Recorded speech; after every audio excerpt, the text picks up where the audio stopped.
तो आप बताइए कि कटिहार में क्या हवा, कैसा लग रहा है कि आपको, कौन आगे चल रहा है, किस कारण से आगे? कटिहार में एनडीए के प्रत्याशी आज के समय में अपने कार्यशैली, अपने विचार और अपने व्यवहार से आगे हैं। कि तैयार हुआ इन्हीं के काल में हुआ।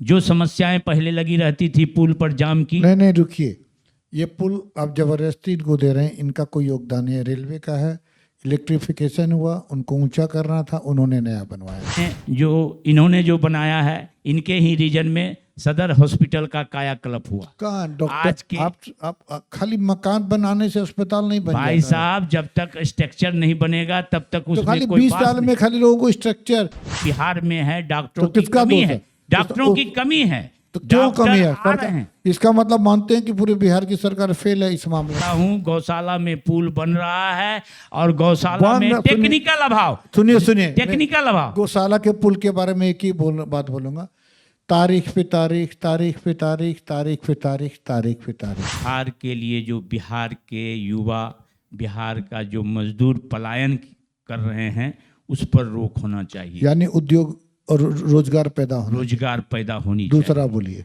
दूसरा, यहाँ की जो स्वास्थ्य व्यवस्था है, बहुत लचर व्यवस्था, जिसको आपने भी स्वीकारा और मैं भी कह रहा हूँ कि स्वास्थ्य में कमी है, उस पर सुधार होनी चाहिए।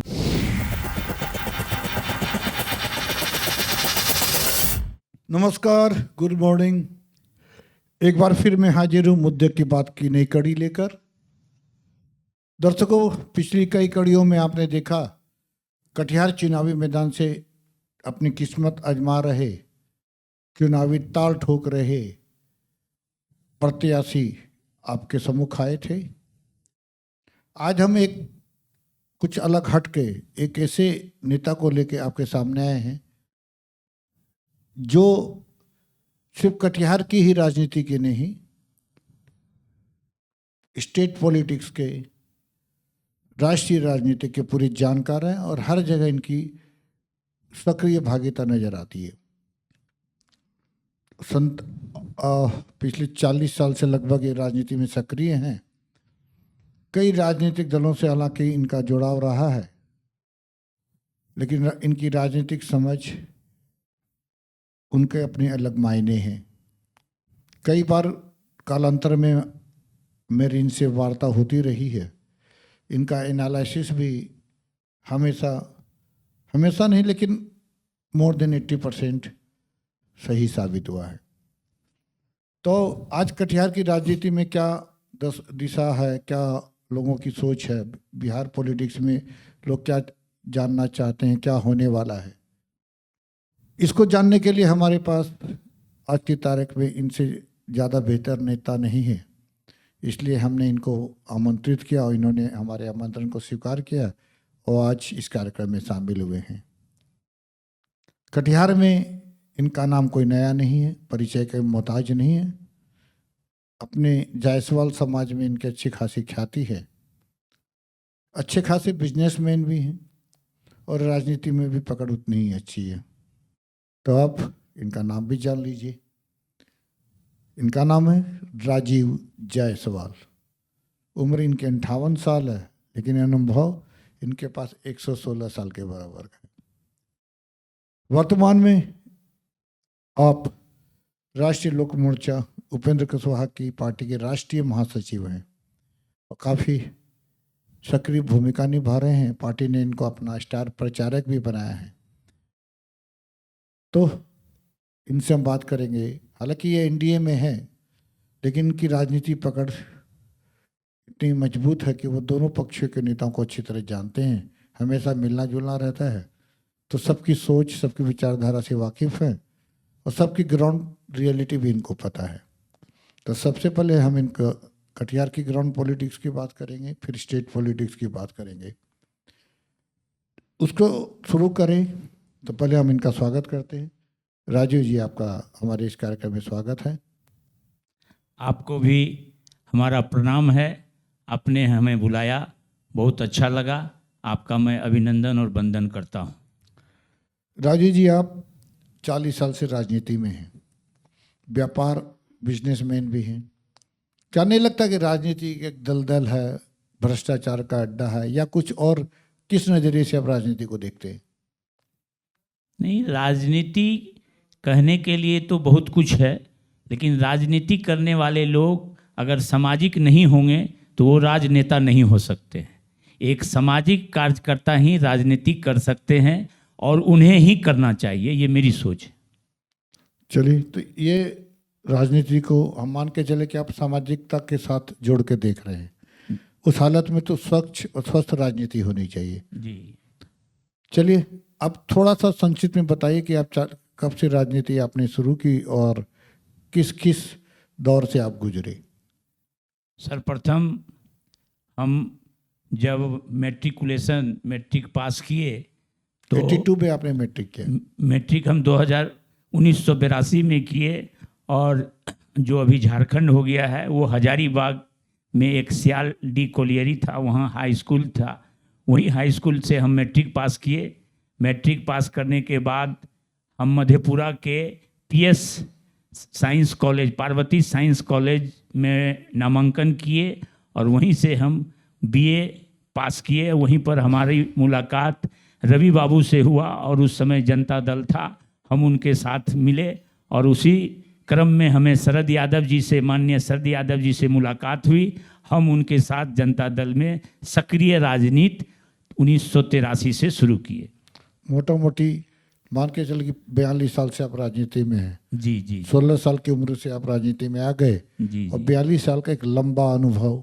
इस दौरान आप देश के सभी बड़े नेताओं से मिले, उनके विचारों को समझा जी। और कई राजनीतिक दलों से आपका संपर्क रहा। तो जनता दल में आप कब तक रहे और फिर किस पार्टी में आप गए? जनता दल में, जनता दल और समता पार्टी दो अलग पार्टी थी उस समय। जब दोनों दल एक हुआ तो जनता दल यूनाइटेड बना और राष्ट्रीय अध्यक्ष शरद यादव जी बने, तो हम उस दल में थे और कटिहार के युवा के हम अध्यक्ष बने।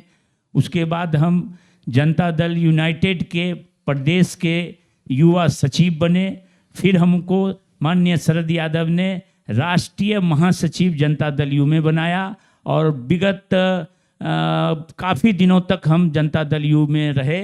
जनता दल यू में रहने का मेन कारण था माननीय शरद यादव जी की सोच, उनकी विचार और उनका कार्यकर्ता में जो लोग उत्साह देखते थे, कार्यकर्ता के प्रति जो उनकी सहानुभूति रहती थी, तो हम उनके साथ जुड़े रहे। उसके बाद बहुत दिनों तक चलता रहा, लेकिन जब नीतीश जी जनता दल यू का कमान संभाले तो जनता दल यू में हम 2020 में जनता दल यू को छोड़ के माननीय उपेंद्र कुशवाहा जी के पार्टी, उस समय था राष्ट्रीय लोक समता पार्टी, हम उस पार्टी में ज्वाइन किए। उपेंद्र कुशवाहा के साथ चले? जी, उपेंद्र कुशवाहा जी के साथ चले गए और उपेंद्र कुशवाहा जी उस दल में भी हम उस समय भी राष्ट्रीय महासचिव थे, राष्ट्रीय महासचिव के पद पर रहे और नॉर्थ ईस्ट के, पूरे नॉर्थ ईस्ट का हम इंचार्ज थे। पूरे नॉर्थ ईस्ट में हमने घूम कर पार्टी का विस्तार किया और नागालैंड, अरुणाचल, मणिपुर वगैरह राज्यों में हमारी पार्टी चुनाव लड़ी। हम भले वहाँ सक्सेस नहीं हो पाए, हमारी पार्टी नहीं जीत पाई, लेकिन संगठनात्मक विचार से हम लोगों ने वहाँ पार्टी का विस्तार किया। उसके बाद उपेंद्र कुशवाहा जी ने जब ये पार्टी छोड़ दी तो हम भी उनको छोड़कर हम नॉर्थ ईस्ट के PS संगमा की पार्टी, नेशनल पीपुल्स पार्टी, जो PS संगमा के साथ हम बहुत दिन तक मिलते जुलते रहे थे, उनका विचार हमें अच्छा लगता था, तो उनकी पार्टी, जो उनका लड़का कर्नौट संगमा जो राष्ट्रीय अध्यक्ष थे, उनसे मुलाकात हुई और उन्होंने हमें अपने पार्टी में ज्वाइन करवाया और उस पार्टी में भी हम नेशनल पीपुल्स पार्टी में भी राष्ट्रीय महासचिव के पद पर आसीन थे। और वर्तमान में कुछ दिन पहले हम माननीय उपेंद्र कुशवाहा जी के पार्टी में फिर से वापस आ गए हैं, राष्ट्रीय लोक मोर्चा में, और इस पार्टी में भी हम राष्ट्रीय महासचिव हैं। दर्शकों को बता दें कि उपेंद्र कुशवाहा की पार्टी राष्ट्रीय लोक मोर्चा NDA में है और इस बार 243 में से उनको 6 सीटें मिली है, जिसमें मुख्य सीट सासाराम की है, जहां से उपेंद्र कुशवाहा की पत्नी स्नेहलता चुनाव लड़ रही है। तो पार्टी ने इनको उन 6 सीटों के लिए स्टार प्रचारक भी बनाया है। ये अपना प्रचार अभियान में थे तो मेरे रिक्वेस्ट करने पे लोग ये आके कटिहार आके इस कार्यक्रम में शामिल हो रहे हैं। तो बात करते हैं राजीव जी, पहले स्टेट पॉलिटिक्स पे आते हैं, लोकल पॉलिटिक्स पे इसके बाद वाले फेज में आएंगे। स्टेट पॉलिटिक्स में दो गठबंधन आमने सामने, इनफैक्ट कहीं तो आज की तारीख में तीन है, एनडीए है, इंडिया है, तीसरा जनसुराज है। सबसे पहले हम जनसुराज की बात करते हैं। जनसुराज का आना, इस पार्टी का उदय होना, इस पार्टी में बड़े बड़े डॉक्टर IAS IPS का मिलना, प्रशांत किशोर के दावे कि हम करप्शन फ्री गवर्नमेंट बनाएंगे, अपने बच्चों के खातिर, अपने बच्चों के भविष्य की खातिर वोट दीजिए, ये जो नारा है कितना कारगर होता नजर आता है इस चुनाव में खासकर। प्रशांत किशोर जी एक सुलझे हुए राजनीतिकार थे और हैं। उनकी जो सोच थी कि युवाओं को आगे बढ़ के राजनीति करनी चाहिए, बिहार के युवा उनसे बहुत जुड़े और आगे भी बढ़ने का कोशिश किया। लेकिन जो प्रशांत किशोर जी की बोली और विचार था, अत्यधिक बोलने के कारण उनकी पार्टी और उनके कार्यकर्ता उनसे दूर होते चले गए और आज स्थिति ऐसी बनी कि वो जो कहते थे 243 सीट पर हम लड़ेंगे, तो कुछ सीटों पर वो लड़ने के लिए सीमित होकर रह गए। नहीं, राजीव जी, सिंगल पार्टी है जिन्होंने 243 पे प्रत्याशी खड़े किए, 3 को तो बीजेपी के आरोप पर उन्होंने बैठा दिया और एक अभी 239 पे आप मान के चलिए वो लड़ रहे हैं। नहीं, 240 पे जो उनकी चुनाव लड़ने की जो घोषणा हुई 243 पर, आज 240 पर चुनाव लड़ रहे हैं। लेकिन उनके जो संगठन में जो कारगर साथी थे, उनको ना टिकट देने के कारण युवाओं में मरमरिंग होकर इनकी पार्टी कुछ अधिक बोलने के कारण किसी कारणवश हमें लगता है कि कुछ दूर हो गए। अब इनके विचार से, आप जो विचार है, विचारधारा इनकी, उससे आप सहमत हैं? विचारधारा इनकी अच्छी है, युवाएं आगे बढ़ें, स्वच्छ पॉलिटिक्स करें, इनकी विचार अच्छी है, लेकिन अत्यधिक अच्छे रहने के कारण ये दूर होते जा रहे हैं। हम जनसुराज पे एक बार फिर वापस आएंगे, लेकिन अभी आते हैं हम लोग महागठबंधन इंडिया ब्लॉक पर। क्या लगता है, इंडिया कांग्रेस, CPM, माले और RJD, साथ में BJP का तड़का उसमें है, क्या लगता है इस बार क्या कुल खिला सकती है महागठबंधन? जो राष्ट्रीय पार्टी कांग्रेस उनके साथ है। विगत कई वर्षों से कांग्रेस की सरकार ने, NDA के सरकार से पूर्व की सरकार जो रही है कांग्रेस की, उस सरकार ने जो इंडिया को बर्बाद किया है, किसी घोटाला में ऐसा कोई घोटाला नहीं रहा जिसमें वो नहीं रहा। हवा घोटाला, जमीन घोटाला, दवा घोटाला, जिसके कारण से उनकी पार्टी बहुत हाशिए पर चली गई कांग्रेस। लेकिन रोकता हूं मैं, कांग्रेस पे आरोप तो लगे घोटाले के, लेकिन सुप्रीम कोर्ट में एक भी घोटाला साबित नहीं हुआ, सब वापस हो गए। नहीं, घोटाला वापस होना वो तो केस दूर दूर तक चलते रहा है। आज भी कॉमनवेल्थ घोटाला लगा, वो भी वापस हो गया। 2G घोटाला लगा, वो भी डिस्चार्ज खत्म हो गया। तो कोई बड़ा घोटाला साबित नहीं हुआ। हेराल्ड का आरोप लगा, वो भी वापस हो गया। नहीं, उसमें भी तो आज बेल पर हैं राहुल गांधी। लेकिन एक भी आज 11 साल में आप एक केस भी साबित नहीं कर पाए। राजनीतिक पार्टी की कोई भी घोटाला वाली पार्टी या कोई पर किसी पर भी आरोप लगता है तो ये मान के चलिए, मेरी विचार है, हाँ। उसको तय करने में वर्षों बीत जाती है। अच्छा, चलिए आइए आप बताइए कि आज स्थिति क्या है इस पॉलिटिक्स पे, ये कि स्टेट में गठबंधन इंडिया ब्लॉक की स्थिति क्या रहेगी? नहीं, इंडिया गठबंधन पर लोगों की विश्वास उठ गया है, इसलिए इंडिया गठबंधन अपने गठबंधन में ही लठबंधन में लगे हुए हैं। सही सलामत उन्होंने अपने दल में टिकट भी नहीं बांट पाया, अंतिम तक उन्होंने अपने सीट पर के बंटवारा में ही लगे रह गए। मेरा आपसे आग्रह है कि आप एक अनुभवी राजनीतिज्ञ हैं, तो निष्पक्ष अपना विचार देंगे। तो ये बताइए कि 243 में इंडिया ब्लॉक यानी महागठबंधन कितनी सीट पे जीत सकता है? एकदम स्ट्रेट फॉरवर्ड ये बताइए। ये तो अभी कहना अनुमान, आपका अनुमान क्या है? ये कहना मुश्किल है। आप मिनिमम बताइए। नहीं, इसका आकलन पूरे बिहार का मैं नहीं बता पाऊंगा, क्षमा चाहेंगे भाई साहब आपसे, क्योंकि परिस्थिति, इस बार की परिस्थिति कुछ और है, चुनाव किसी और मुद्दे पर होने जा रहा है। अच्छा, चलिए अब आते हैं NDA, जिसके आपकी पार्टी भी हिस्सेदार है। क्या लगता है इस बार सरकार बनेगी? पूर्ण बहुमत में एनडीए की सरकार बनेगी और हम लोग 24 तारीख को माननीय नीतीश कुमार को फिर सीएम के पद पर बैठाने का प्रयास कर रहे हैं और करेंगे। 14 तारीख 24 तारीख 14 तारीख को रिजल्ट आएगा और 24 तारीख को माननीय मुख्यमंत्री का शपथ ग्रहण होगा। तो नीतीश ही आपके हिसाब से बनने वाले हैं? एकदम नीतीश तो जी ही बनेंगे। आपकी पार्टी के जो मुख्य पार्टी है बीजेपी, जिसके सर्वे सर्वा है नरेंद्र मोदी, उसके बाद आता है अमित शाह का नंबर, वो दोनों घोषणा क्यों नहीं कर रहे कि नीतीश कुमार हमारे अगले मुख्यमंत्री होंगे?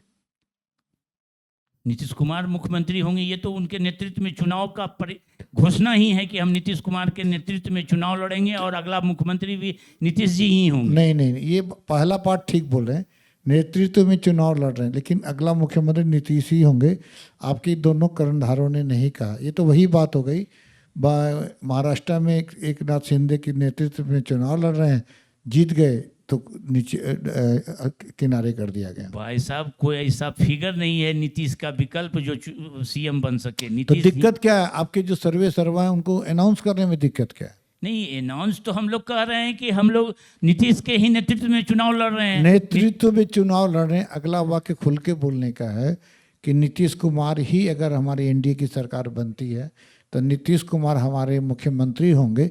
ये बात कोई नेता खुल के क्यों नहीं बोल रहा, खासकर आपके जो सर्वे सर्वा हैं मोदी जी और अमित शाह?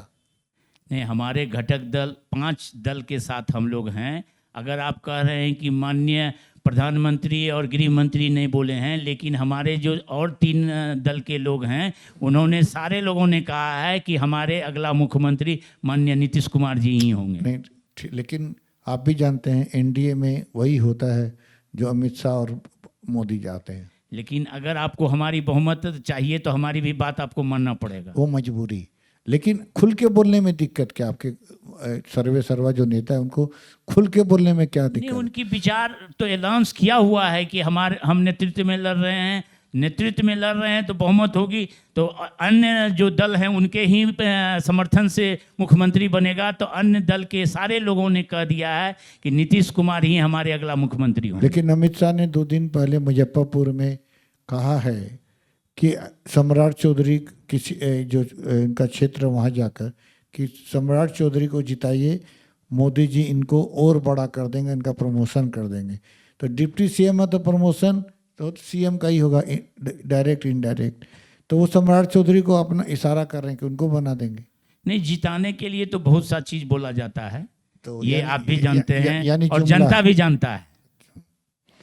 यानी चलिए, आपका मानना है कि नीतीश को ही बनना चाहिए, वही बनेंगे, अगला मुख्यमंत्री नीतीश कुमार ही होंगे अगर एनडीए सत्ता में आती है तो।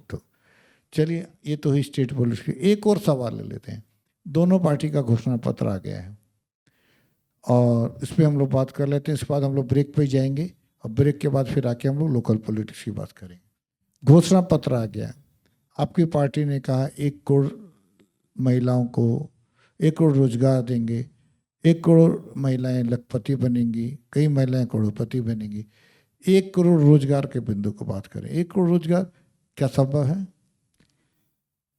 भाई साहब, सरकारी नौकरी 1 करोड़। भाई साहब, एनडीए का जो घोषणा पत्र आया है वो 68 पेज का घोषणा पत्र है। सारे घोषणा पत्र को आपने भी पढ़ा होगा, मैंने भी पढ़ा है।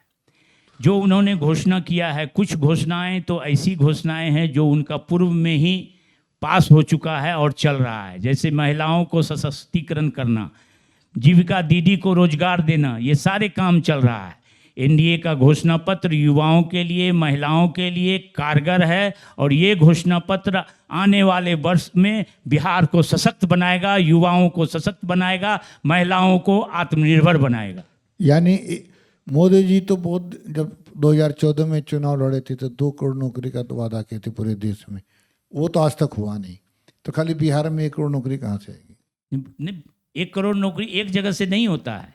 नौकरी हर एक विभाग में आने से 1 करोड़ बिहार में ही होगी ना, बिहार में पूरा ही देश होगी। में 2 करोड़ नहीं हुआ, खाली बिहार में ही होगी और सारे विभाग को मिलाकर 1 करोड़ नौकरी होगी। एनडीए का घोषणा पत्र युवाओं के उज्जवल भविष्य के लिए है, महिलाओं के सशक्तिकरण के लिए है।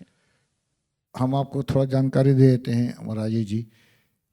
नौकरी के सरकारी नौकरी के दो सबसे बड़े विभाग माने जाते हैं, एगो रेलवे एगो मिलिट्री। मिलिट्री में तो आपकी सरकार ने बंद कर दिया, 4 साल का वो अग्नि वो लगा दिया है। और अब रेलवे बचा, रेलवे में पूरी नौकरी 15 लाख है।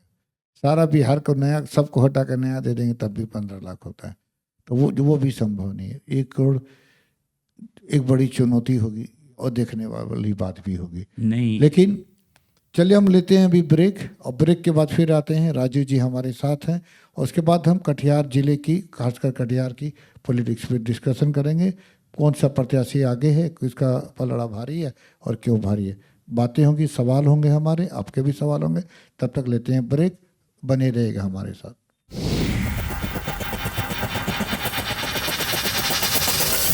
अरे शिवानी, हाँ। तूने ये सती सिक्योरिटी मल्टी स्टोर का ऑफर सुना क्या? इस बार ऐसा ऑफर आया है कि पूरा कटिहार बोल रहा है ऑनलाइन और मार्केट सबसे सस्ता। अच्छा, और क्वालिटी?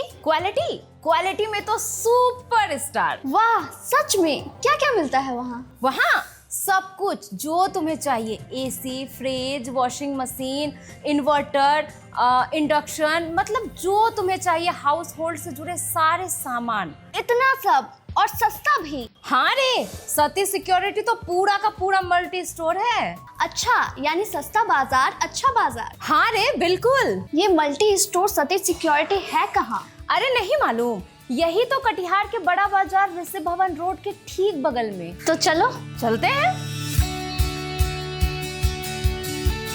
हाउस होल्ड से संबंधित आपके पास लेटेस्ट क्या है? बहुत कुछ है, आइए दिखाती हूँ।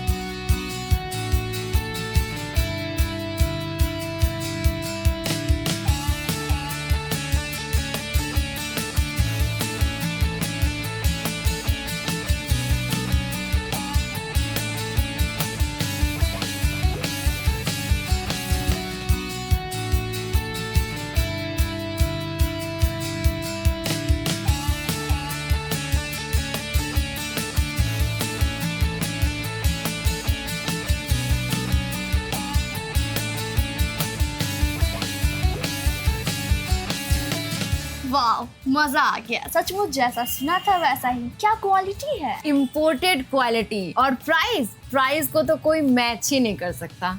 जैसा नाम वैसा ही है, सती सिक्योरिटी मल्टी स्टोर।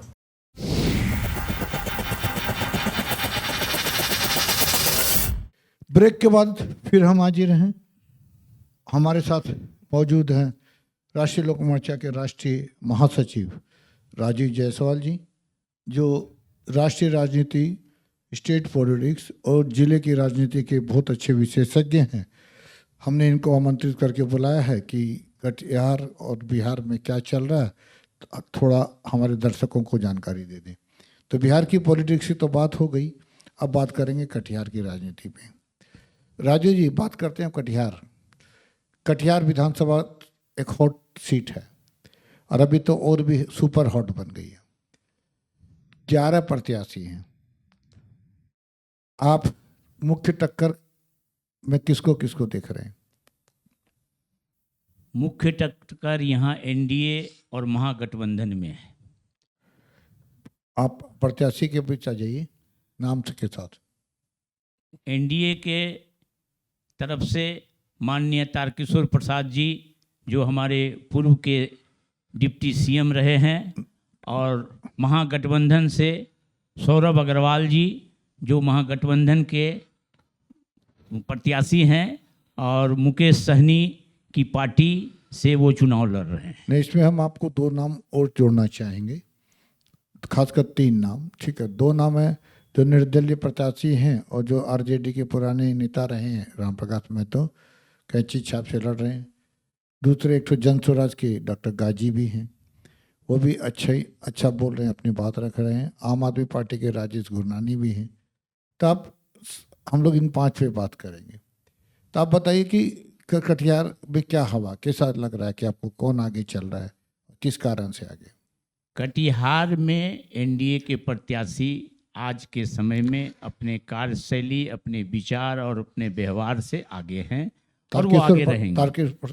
माननीय तारकिशोर प्रसाद जी। कार्यशैली की आप बात करते हैं तो 20 साल का कार्यकाल लंबा होता है। लोगों से जब हमारे पब्लिक के बीच जाते हैं हमारी टीम, एकदम न्यूट्रल सवाल करती हैं कि 20 साल में क्या मिला, क्या ख्याल है। लोग खुलकर बोलते हैं 0 सन्नाटा। बोले 20 साल और आप बोलते हैं कि कार्यकाल बहुत अच्छा रहा है, तो एक बड़ा सवाल है। दूसरा, वो 1.25 साल डिप्टी सीएम भी रहे। लोगों का कहना है कि कोई सीएम या डिप्टी सीएम बन जाता तो उस जिले का, उस क्षेत्र का कल्याण हो जाता है, लेकिन कटिहार को 1.25 साल में भी कुछ नहीं मिला। जाम की समस्या वहीं की वहीं है, हेल्थ की स्थिति वही खराब है, एजुकेशन की स्थिति वही खराब है। न्यू मार्केट को ले लीजिए, वहाँ गंदगी वही है। कहीं भी आप जाते हैं जल जमाव की स्थिति बरकरार है। तो 20 साल एक बच्चा जवान हो जाता है, एक जवान बूढ़ा हो जाता है। बच्चा जन्म लेके 21 साल 20 साल में नौकरी करने चला जाता है, पढ़ाई पूरी करके एक युग बदल जाता है। तब भी कुछ नहीं बदला कटिहार का। फिर आप कह रहे हैं कार्यकाल। इनका जो कार्यकाल, आपने जो कहा कि 20 साल का कार्यकाल है, 20 साल के कार्यकाल में इन्होंने बहुत से काम किए हैं कटिहार शहर में। ये जो मैंने कहा ना, ये पब्लिक ओपिनियन है, और जो हमारे कार्यक्रम में नेता जो प्रत्याशी है उनके उठाए गए सवाल हैं। हाँ, आप बोलिए।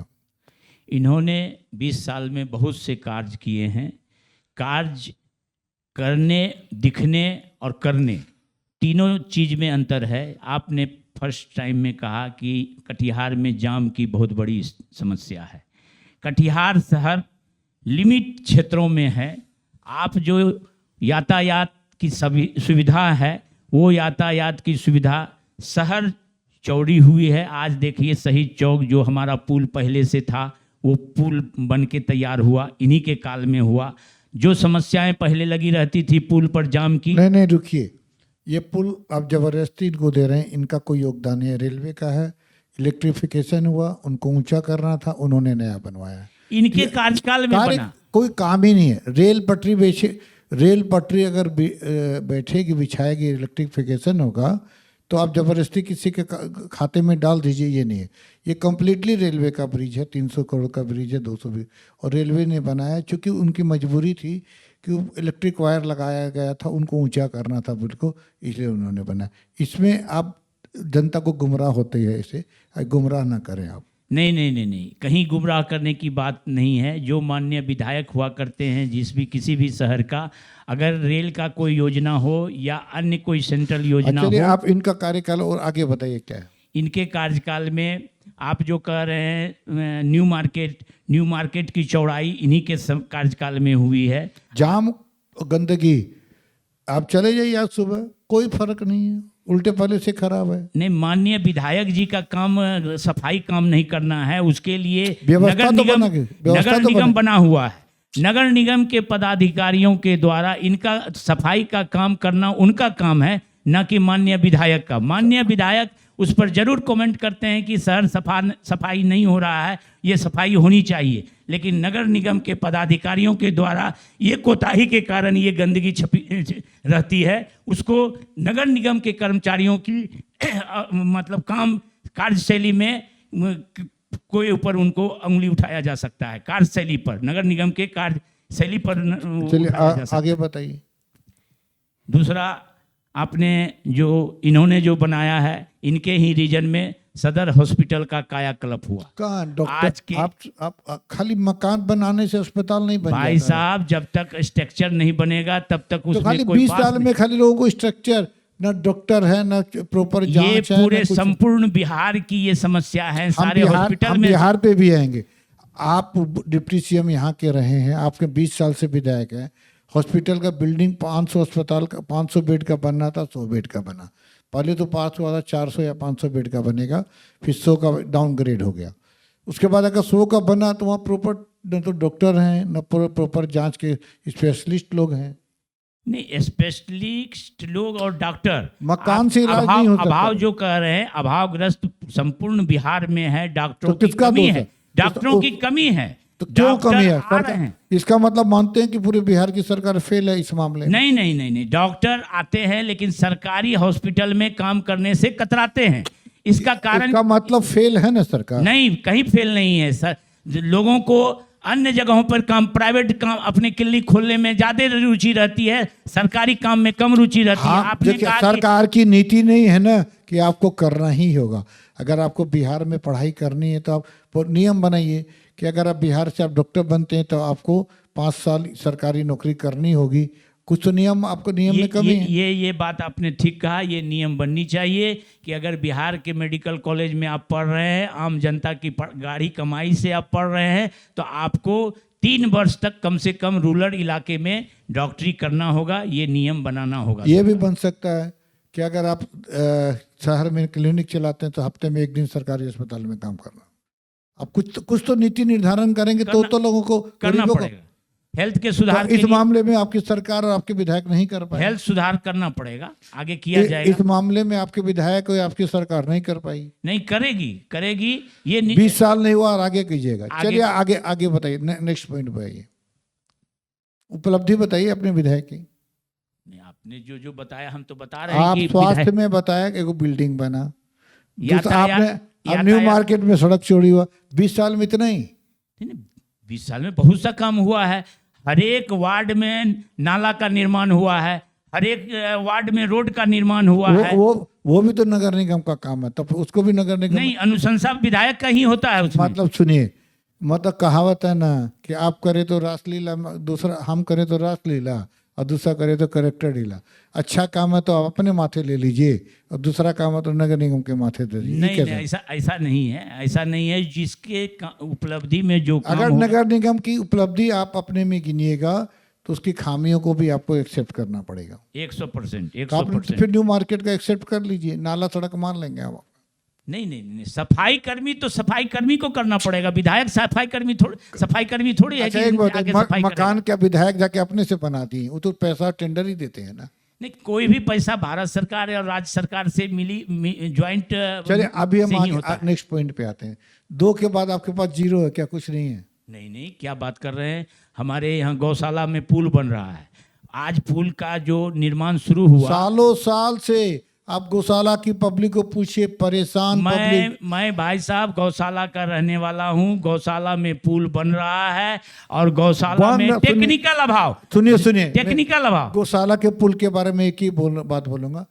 तारीख पे तारीख, तारीख पे तारीख, तारीख पे तारीख, तारीख पे तारीख। पुल बन रहा है, बन रहा है, बन रहा है, बन रहा है, बनते रहेगा। यही हाल है। नहीं, बन रहा है और फिर शुरू हुआ है। रेल के किसी तकनीकी कारण से ठेकेदार छोड़ के क्यों भाग जाता है? नहीं, ठेकेदार तो छोड़ के भाग जाता है। ठेकेदार ने जो टेंडर किया वो गलत किया। उनको जो रेट पर काम लेना चाहिए था उस रेट पर काम आप इस सब टेक्निकल में जनता को परेशान कर दीजिएगा, यही ना? नहीं, वहां के लोगों को रोना देखिए ना।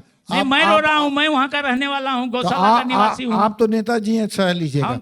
हम लोग सारे लोगों को इसकी अभाव हो रही है। गौशाला में पुल नहीं बनने से हम भी उतने ग्रसित हैं जितना आम लोग हैं, और हम लोगों ने भी इसको हर एक समय उठाता रहा है कि भाई ये पुल क्यों नहीं बन रही है।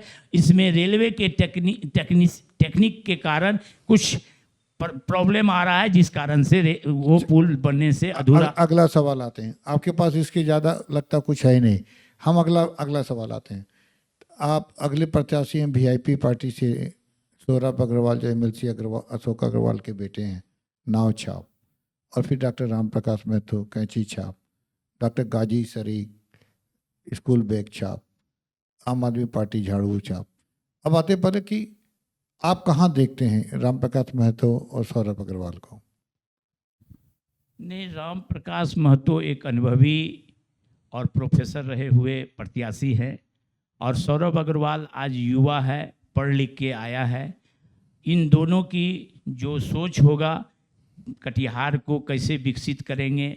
राम प्रकाश जी पूर्व से भी विधायक रहे हैं और सौरभ अग्रवाल जी आज आए हैं, तो इनकी भी सोच होगी कि हम कटिहार को कैसे आगे बढ़ावें।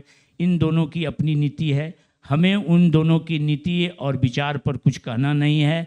हमारा विचार है कि एक बार माननीय तारकिशोर प्रसाद को फिर जिताइए और अपने आप फिर व्यक्तिगत पार्टी पे मत आइए। अब आ जाइए एक डॉक्टर गाजी सारिक जो जन स्वराज के डॉक्टर पढ़े लिखे हैं, एक पढ़ा लिखा आदमी क्यों नहीं? नहीं, पढ़ा लिखा सौरभ अग्रवाल भी पढ़ा लिखा, एक पढ़े लिखे को क्यों मौका नहीं? और दूसरा मेरा एक सवाल इससे जुड़ा हुआ है, एक ही आदमी 20 साल तक, क्या भाजपा में या एनडीए में कोई दूसरा सक्रिय एक्टिव जानकार अनुभवी नेता नहीं है? नहीं, एक ही आदमी 20 साल। भाजपा भाजपा हमेशा परिवारवाद का सवाल उठाती रही है, लेकिन एक ही आदमी 20 साल 25 साल 30 साल रहेगा तो दूसरी युवा पीढ़ी कब आएगी? नहीं, ये कहना आपका सही है, लेकिन भाजपा में एक नीति निर्धारण किया हुआ है। अगर भाजपा पूर्व से किसी को वो दे रहा है, टिकट दे रहा है, तो आम वर्कर उसका विरोध नहीं कर सकता। कार्यकर्ता यानी झंडा ढोते रहे, एक ही आदमी 40 साल चलते रहे। नहीं, और एक किसी कार्यकर्ता जो 25 किसी साल पार्टी में ये नहीं, एक limitation- बात सुनिए, एक कार्यकर्ता अगर 25 साल की उम्र में जुड़ा है पार्टी से, उस उम्मीद में कि आगे उसको सेवा का मौका मिले, एक ही आदमी 40 साल रहेगा तो उसका तो 65 पार हो गया। नहीं, कोई उसको जरूरी नहीं है कि हम एमएलए बन के ही नेतागिरी करें, हम वार्ड पार्षद बन के क्यों? कर लेकिन सकते सेवा हैं। एक ही आदमी। मेरा एक ही सवाल है, आप संक्षिप्त में समझिए, क्या भाजपा में, जिला भाजपा में कोई दूसरा सक्रिय अनुभवी लायक नेता नहीं है जिसमें जो कटिहार जिले का विकास कर सके? नहीं, एक ही आदमी पे गेम खेल रही है भाजपा, आखिर क्या? नहीं, पर्दे के पीछे की राजनीति की बताइए आप, क्या आज होता? आज के समय में वो अनुभवी और सुलझे हुए लोग हैं, जिस कारण से भाजपा उनको प्रत्याशी बना। यानी आप इनडायरेक्टली कह रहे हैं कि दूसरा कोई नहीं है? नहीं, ऐसा कुछ नहीं है। उनको भाजपा उन पर विश्वास किया है, वो सुलझे हुए और समझे हुए राजनीतिज्ञ हैं। और हम भाजपा में ऐसा कुछ नहीं है कि एमएलए बन के ही सिर्फ नेतागिरी किया जा सकता है। वार्ड पार्षद भी बन सकते हैं, जिला परिषद भी बन सकते हैं, तो और भी चुनाव है। तब तारकेश्वर प्रसाद को भी आप दूसरा तारकिशोर प्रसाद कभी वार्ड पार्षद नहीं लड़ा, जिला परिषद नहीं लड़ा।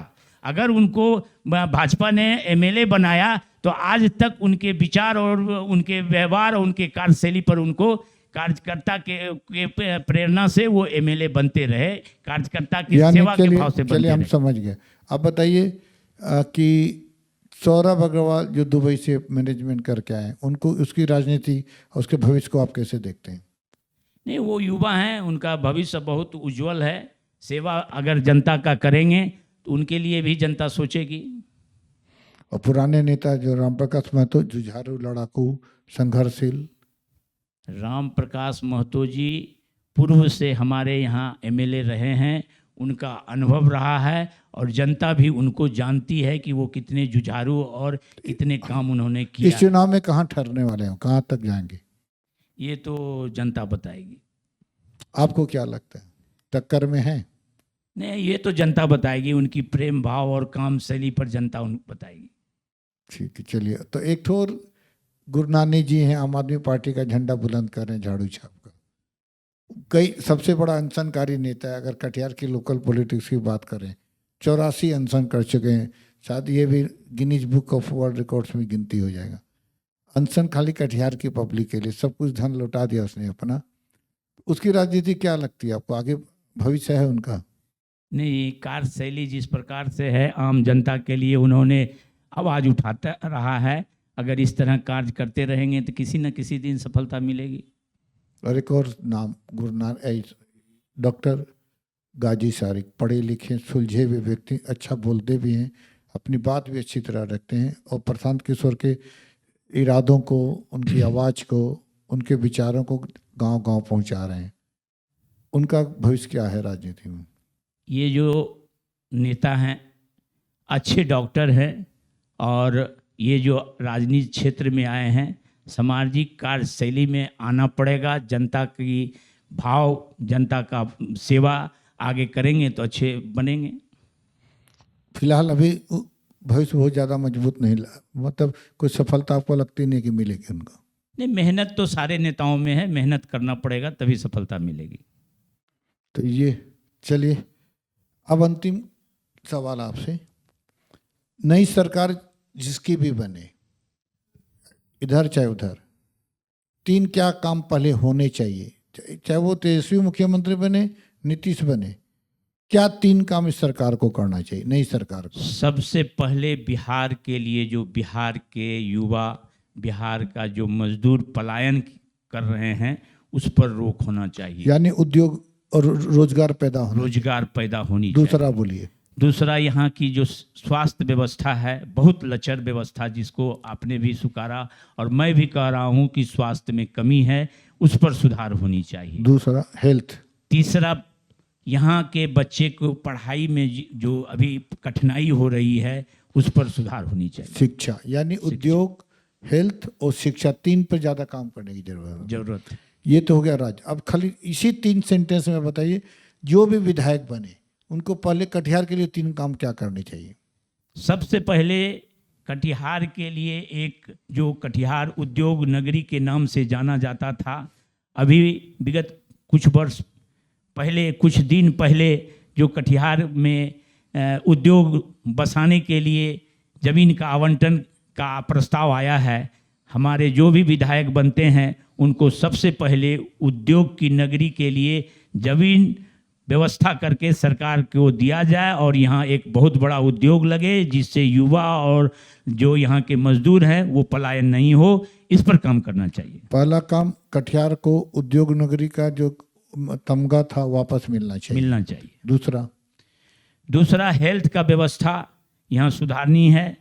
हेल्थ में जो यहाँ कोई अच्छा हेल्थ का व्यवस्था नहीं है, उस पर काम करने की आवश्यकता है। सदर अस्पताल को हाईटेक बनाया जाए और हेल्थ के अच्छे डॉक्टर लाया जाए और अच्छी व्यवस्था की जाए। हेल्थ के नए अस्पताल भी खुलने चाहिए जी। और आपको भी पता होगा, यहाँ सरकार विगत कुछ दिन पहले यहाँ मेडिकल कॉलेज की भी स्वीकृति हो गई है। अगर मेडिकल कॉलेज हो जाती है तो कटिहार वासियों के लिए बहुत ही अच्छा शुभ अवसर मिलेगा। यहाँ का बच्चा और यहाँ हेल्थ की सुविधा अच्छी होगी। तीसरा क्षेत्र बताइए। तीसरा काम यहाँ जो शिक्षा का अवसर है, शिक्षा का जो भी स्कूल है, यहाँ एक अच्छा स्कूल, और हमारे जो भी नेता बने यहाँ एक पब्लिक के लिए एक सेंट्रल स्कूल की स्थापना करवाना चाहिए। एक शिक्षा, एक हाईटेक उच्च स्तरीय शिक्षा स्कूल हो, जिसमें नेतरहा टाइप की स्कूल की शायद बात कर रहे हैं। जी कि हो, तो ताकि लोगों को अच्छी गुणवत्तापूर्ण शिक्षा मिले। तो आपका हो गया उद्योग नगरी, हेल्थ का अच्छा अस्पताल, ट्रीटमेंट और शिक्षा। लेकिन मेरा अपना ओपिनियन एक और है इसमें कि ट्रैफिक जाम पर भी आने वाले विधायक काम करें। 3-4 फ्लाईओवर बना दे उस पार और इस पार को जोड़ने के लिए, न्यू मार्केट से, वहाँ संतोषी चौक से, यहाँ कालीबाड़ी से, गौशाला से आगे, वहाँ से 4-5 ब्रिज बन जाए तो जाम की समस्या कुछ कम हो सकती है। सड़कों का चौड़ीकरण हो और ट्रैफिक मैनेजमेंट अच्छा हो तो शायद ये भी अच्छा विकल्प होगा। लेकिन चलिए, राजीव जी आप आए और आपने अपना बहुत कीमती वक्त दिया। कटिहार की राजनीति और बिहार की राजनीति में संभावित जिसका किसकी संभावना कितनी ज़्यादा है, इस पर अपने विचार खुलकर रखे। और कटिहार के विधायक को क्या करना चाहिए और बिहार सरकार को क्या करना चाहिए, नवनिर्वाचित बिहार सरकार, तो इस पर आपने अपने विचार रखे। इसके लिए बहुत बहुत धन्यवाद। और उम्मीद करते हैं कि आने वाले विधायक जब जीतेंगे, सरकार बनेगी, तो उसके मार्गदर्शन का भी काम आप करेंगे। तब तक दीजिए इजाज़त हमें इस कार्यक्रम से, और इस वादे के साथ कि कल फिर हम एक नए प्रत्याशी के साथ आपके पास आपके सवाल को लेकर हाजिर होंगे। तब तक देखते रहिए KBC न्यूज़। धन्यवाद। सब बात। धन्यवाद।